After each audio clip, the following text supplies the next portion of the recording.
আসসালামু আলাইকুম বন্ধুরা, আশা করি সকলে ভালো আছেন। আমরা আমাদের সিমটা যদি হঠাৎ দেখি বন্ধ হয়ে যায় বা সিমটা বন্ধ হয়ে গেছে, সে সিমে কিন্তু বিকাশ অ্যাকাউন্ট রয়েছে বা নগদ অ্যাকাউন্ট বা রকেট অ্যাকাউন্ট রয়েছে। সে অ্যাকাউন্টে কিন্তু আমাদের টাকা রয়েছে বা টাকা আসে, ঠিক আছে? তো সেক্ষেত্রে আমরা কিভাবে এই টাকাগুলো উদ্ধার করতে পারি, মানে এই অ্যাকাউন্টটা এবং কি টাকাগুলো আমরা কিভাবে তুলতে পারি।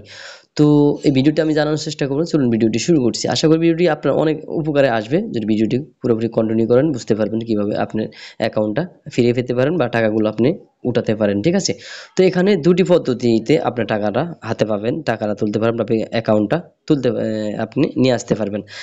তো সেটা করার জন্য প্রথমেই কিন্তু আপনাদের প্রথমে তো সিমটা রিপ্লেস করতে পারবেন, ঠিক আছে? ২ নম্বরে আপনি বিকাশ অ্যাকাউন্টটা ট্রান্সফার করে কিন্তু অ্যাকাউন্টটা বা বিকাশ, আমি এক্সাম্পল বললাম বিকাশ, রকেট, নগদ যেটাই হয় না কেন, অ্যাকাউন্টটা অন্য সিমে ট্রান্সফার করে কিন্তু সেই টাকাগুলো আপনি ফ্রি পাবেন বা অ্যাকাউন্টও ফ্রি পাবেন।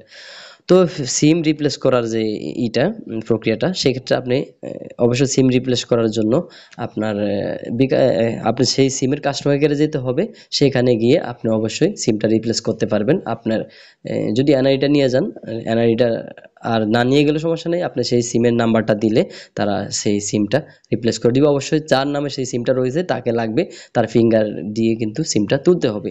বা আপনার অনুমোদিত যে সিম তোলার যে দোকানগুলো রয়েছে, দোকানে কিন্তু সিম তোলা রিপ্লেস করে, সেখান থেকেও কিন্তু আপনি অবশ্যই নিজে উপস্থিত থেকে সেই ফিঙ্গার দিয়ে আপনি কিন্তু সিমটা তুলতে পারেন। সেক্ষেত্রে আপনার সিমটা তুলে অবশ্যই সিম তোলার নিয়ম আছে। দেখা গেছে ১৫ মাসের পর, মানে ১৫ মাসের বেশি যদি হয়ে যায়, আপনার সিমটা যদি কি বলে রিসাইকেল হয়ে যায়, তাহলে কিন্তু আপনার সিমটা তুলতে পারবেন না। সেক্ষেত্রে আপনার সিমটা তোলা মুশকিল, ঠিক আছে?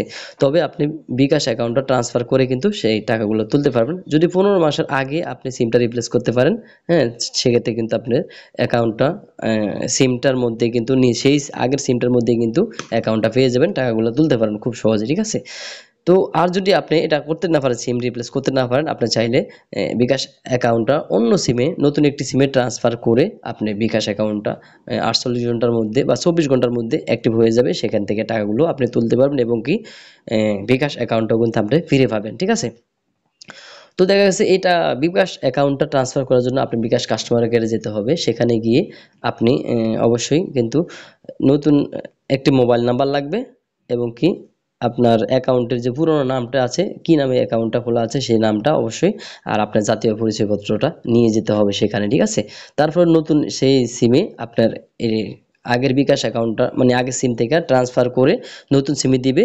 সেখানে আপনার ২৪ ঘন্টা পর অ্যাক্টিভ হলে আপনি টাকাগুলো তুলতে পারবেন, বাকি আপনার সিমটাও কিন্তু ফিরে পাবেন। তো আশা করি বুঝতে পেরেছেন যে আসলে কিভাবে এই টাকাগুলো আপনি ফিরে পাবেন হারিয়ে যাওয়া সিম থেকে। অ্যাকাউন্টটা আপনি রিপ্লেস করে, মানে নিজে উদ্ধার করতে পারবেন এবং কি টাকাগুলো ফিরে পাবেন। ভিডিওটি ভালো লাগলে অবশ্যই চ্যানেলটি সাবস্ক্রাইব করে পাশের বেল বাটনটা অন করে দিবেন, আর একটি লাইক অবশ্যই শেয়ার করে দেবেন ভিডিওটি। ধন্যবাদ।